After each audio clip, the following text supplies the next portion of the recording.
എല്ലാവർക്കും നമസ്കാരം. അതുല്യമായ ആത്മബലമാണ് ഏതൊരാളിനും അവരവരുടെ ജന്മദേശം നൽകുന്നത്. ആചാരാനുഷ്ഠാനങ്ങൾ കൊണ്ടും മണ്ണിൻ്റെ പ്രത്യേകത കൊണ്ടും കേരളത്തിൽ മറ്റിടങ്ങളിൽ നിന്നെല്ലാം വേറിട്ട് നിൽക്കുന്ന ഒരിടമാണ് എൻ്റെ നാടായ ഓണാട്ടുകര. ആലപ്പുഴ ജില്ലയിലെ കാർത്തികപ്പള്ളി, മാവേലിക്കര താലൂക്കുകളിലും കൊല്ലം ജില്ലയുടെ കരുനാഗപ്പള്ളി താലൂക്കിലുമായി ഇടനാടിനും അറബിക്കടലിനും മധ്യേ സ്ഥിതി ചെയ്യുന്ന ഒരു സമതല ഭൂപ്രദേശമാണ് ഓണാട്ടുകര. പ്രസിദ്ധവും പുരാതനവുമായ ധാരാളം ഹൈന്ദവ, ക്രൈസ്തവ, മുസ്ലിം ദേവാലയങ്ങൾ കൊണ്ട് അനുഗ്രഹീതവും ധാരാളം കലോപാസകരെ കൊണ്ട് സമ്പുഷ്ടവുമാണ് ഈ നാട്. ഓണത്തിൻ്റെ കര, ഓണത്തിൻ്റെ നാട്, ഓണമൂട്ടുകര, അങ്ങനെ നമ്മൾക്ക് ഓണാട്ടുകരയെ വിഗ്രഹിക്കാം. എന്തു തന്നെയായാലും ഈ സ്ഥലനാമത്തിൽ മാവേലിക്കര എന്ന് ഇതിൻ്റെ ആദ്യ തലസ്ഥാനം കൂടി കൂട്ടിച്ചേർത്ത് വായിക്കേണ്ടതുണ്ട്.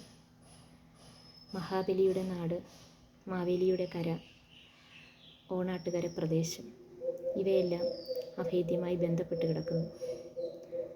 മാവേലിക്കര മറ്റത്ത് മഹാബലി വാമനനാൽ സുതലം പോകി എന്നൊരു ഐതിഹ്യം. മറ്റ് സ്ഥലങ്ങളെക്കുറിച്ചും കേരളത്തിൽ പല സ്ഥലങ്ങളെക്കുറിച്ചും, തൃക്കാക്കര, തമിഴ്നാട്ടിലെ കാഞ്ചീപുരം തുടങ്ങിയ സ്ഥലങ്ങളെക്കുറിച്ചൊക്കെയും ഇങ്ങനൊരു ഐതിഹ്യം നിലനിൽക്കുന്നുവെങ്കിലും മറ്റെവിടെയും കാണാത്ത ഓണവുമായി ബന്ധപ്പെട്ട് കിടക്കുന്ന ഒരുപാട് പദങ്ങളിവിടെ ഈ പ്രദേശത്ത് നിലനിന്ന് കാണാം. ഓണാട്ട് കതിരവൻ, ഓണപ്പാട്ട്, ഓണത്തുമ്പ, അങ്ങനെ പലതും. കാർഷിക സംസ്കൃതിയുമായി ബന്ധപ്പെടുത്തി സംസാരിക്കുകയാണെങ്കിൽ ഒരു പ്രദേശത്തെ ജനങ്ങളെ മുഴുവനും ഊട്ടാൻ തക്കവണ്ണം പ്രാപ്തിയുള്ള കൃഷിരീതി നിലനിന്നിരുന്ന സ്ഥലമായതുകൊണ്ട് ഓണമൂട്ടുകര ലോപിച്ചാണ് ഓണാട്ടുകരയായതെന്നൊരു ചൊല്ലുണ്ട്. എങ്ങനെയായാലും ഇവിടെ ഓണം, ചിങ്ങത്തിലെ തിരുവോണം അല്ലെ ആ 10 ദിവസത്തെ ഓണം മാത്രമല്ല കേട്ടോ. അതിന് മുന്നത്തെ മാസം കർക്കിടകത്തിൽ തിരുവോണത്തിന്, പിള്ളേരോണത്തിന് തുടങ്ങി ചിങ്ങത്തിലെ ഓണക്കാലവും കഴിഞ്ഞ് കന്നിമാസത്തിലെ 28ാം ഓണത്തോടു കൂടിയാണ് ഇവിടെ ഓണക്കാലം സമാപിക്കാറ്.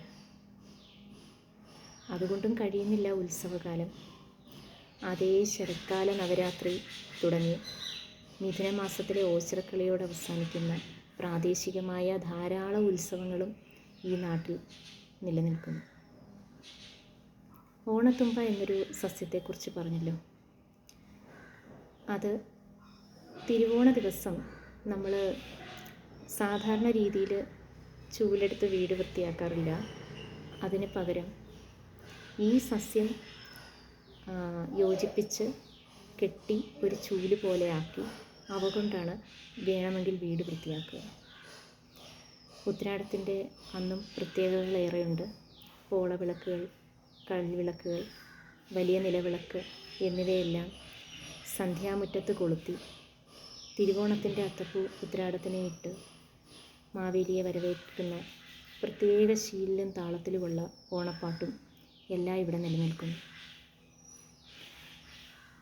ഈ പ്രദേശത്തിൻ്റെ നാമത്തെക്കുറിച്ച് ഐതിഹ്യപരമായി ഇങ്ങനെ സംസാരിക്കുന്നുവെങ്കിലും ചരിത്രപരമായും ഭൂമിശാസ്ത്രപരമായിട്ടുള്ള പ്രത്യേകതകളും കൂടി നമ്മൾ പരിശോധിക്കേണ്ടതുണ്ട്.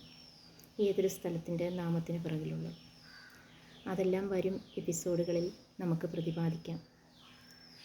തൽക്കാലം നിർത്തുന്നു. എന്തെങ്കിലും തിരുത്തലുകൾ ആവശ്യമെങ്കിൽ നിങ്ങളുടെ വിലപ്പെട്ട അഭിപ്രായങ്ങൾ കമൻറ്റ് ബോക്സിൽ രേഖപ്പെടുത്തി എന്നെ അറിയിക്കാവുന്നതാണ്.